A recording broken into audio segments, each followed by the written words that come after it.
So hello, my name's Dr. Kletter and welcome back to another video about sort of common childhood illness, and today I've got Abby with me and we're going to talk about children who have a high temperature, here referred to as a fever or being febrile, and we're going to talk about when that is a serious symptom and when you should be worried about it and when you should perhaps think about bringing them to the doctor, and when it's not so serious and when you can perhaps keep an eye on them and see how they go. So fever or high temperature is a very common symptom in children. Children who are unwell with any sort of infection, whether that's runny noses, coughs, colds, or some more serious infections, will all usually have a temperature at some point or another. And it's deciding when that's kind of worth worrying about and when you should just keep an eye and see how things go. So Abby's going to talk to us about her two children. Abby, tell us about your kids. Okay, I've got Olivia who's 3 and Molly who's 1. Fantastic. And I'm guessing that both of them have had a temperature at some point or another. Yeah. And what were they like, just in general terms, if we talk about what is a kid like when they've got a temperature? What are all those mums out there going to recognise? So I often take the temperature if they feel hot, if they're quiet. Yeah. If they're really not happy, I mean, if they're throwing a lot of tantrums, if their behaviour is not as they would normally be, okay, they're not happy in themselves, then I might take temperature, and sometimes, you know, they are. Sometimes it's high. Yeah, sometimes that's. And then you go, oh God, what do I do now? So we're kind of talking about children who are under 5 and they haven't had a fever for more than a couple of days, anything up to maybe 5 days. Now, I'm going to start by saying this isn't a full guide to what you should do if your child has a temperature. There are plenty of those online, and there's going to be some links to some good websites in the description below and at the end of this video. But this is more kind of how you get a feel for what you do with the temperature. You know they're not seriously unwell, you know they're not right, but they're somewhere in the middle, and you try and decide whether or not you need to see a doctor. Because of that, there's a couple of kind of safety points I need to make, which is that if you've got a child and they're under 3 months and they have a temperature greater than 38 degrees centigrade, you should contact the doctor. And if they're between 3 and 6 months and they've got a temperature greater than 39, then you should contact the doctor.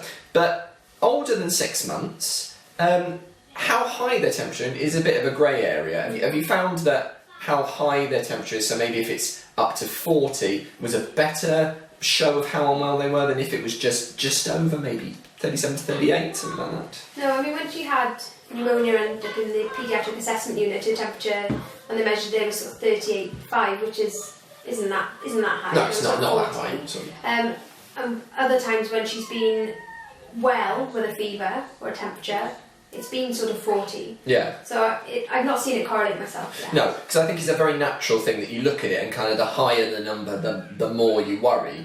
But actually, a lot of the expert guidance says that doesn't make an awful lot of difference. It's whether how they are in themselves. So yeah, let's talk about that. You've obviously had kids who've had a temperature and they've been all right, and kids that have had a temperature and they're not all right. And you were saying that it was more how they were in themselves, maybe when you were checking it in the first instance, that made you worry. So talk to me a little bit more about that. So the illness that she had, where she had a high temperature and was poorly and needed sort of antibiotics, the temperature wasn't that high, but she felt hot. Right. The day I took her to the GP, the temperature was still the same. The temperature wasn't the reason I took her to the GP, it was sort of her breathing. Okay. So I mean, the temperature didn't really play a part in that illness. No, actually. I mean, it was there, but it wasn't a key. So it's more how she looked in herself and the fact that she looked unwell. So perhaps she's not gone off her fluid, she's not drinking as much water or juice or whatever. That day she was drinking quite a lot. But it was I was making her drink a lot. Oh, fair enough. Okay, so she was a bit off her fluids. Yeah, but I was just encouraging her to drink little and often. Okay. But she was unwell in herself. She was quiet, and it was her breathing. She was breathing quite fair enough. Okay. And you also said she'd sort of gone a bit more quiet. She was a bit clingier. Yeah. So perhaps she was less active. Yeah. More than just a bit poorly and feeling a bit sorry for herself. I tell you, the thing that I did notice that day is when I gave her paracetamol and ibuprofen, she didn't get better. She's still hot. I didn't remeasure the number. Okay. But other times when she's had a fever and she's been okay, I've given her some Calpol. It's brought her temperature down. Yeah. She's perked up. But the day when she was unwell, she didn't perk up. Okay. She just stayed quiet and stayed. Yeah, that's a good point, because any child who's got a high temperature, they go a little bit quiet and they look more unwell, and that can be worrying in itself. But what tends to differentiate the children who are okay to the kids who have more serious infection is that lasts a bit longer. When their temperature comes down, they don't perk up.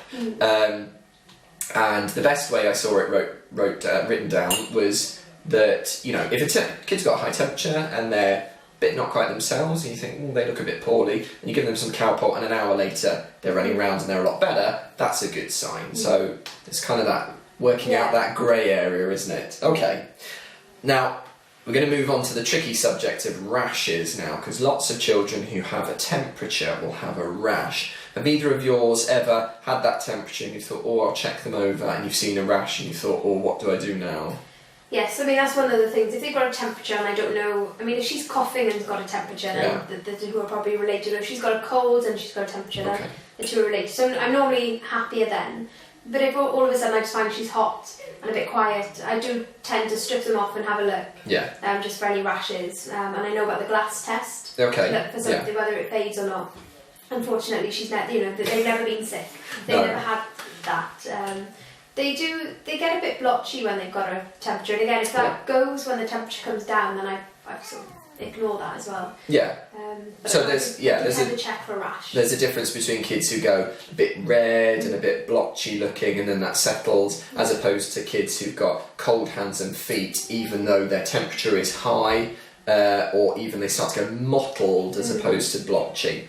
Now, the one thing I'm not going to talk about is I'm not going to talk about what sort of rashes you should and shouldn't be worried about, partly because I haven't got any pictures with me, but also because there's a lot of much better resources online. The one I would direct you to is the Meningitis Now website, which has a very good guide about going through the rash that your child has. It talks about the glass test and when you should be worried and when you shouldn't.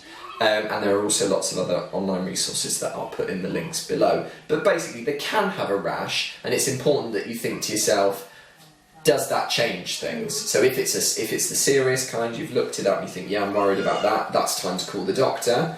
If they've got kind of a red blotchy rash that fades and it gets better when they've not got a temperature, that might not be so sick. So it's worth thinking about, isn't it? Okay, good. And it's important to say, at all times, if you're not sure and your child has a temperature or a fever, there are those online resources I've mentioned. Also, you can of course always ring the surgery or speak to the out-of-hours doctor at weekends and evenings. So that's great. I think probably we should leave it there, Abby. Thank you very much.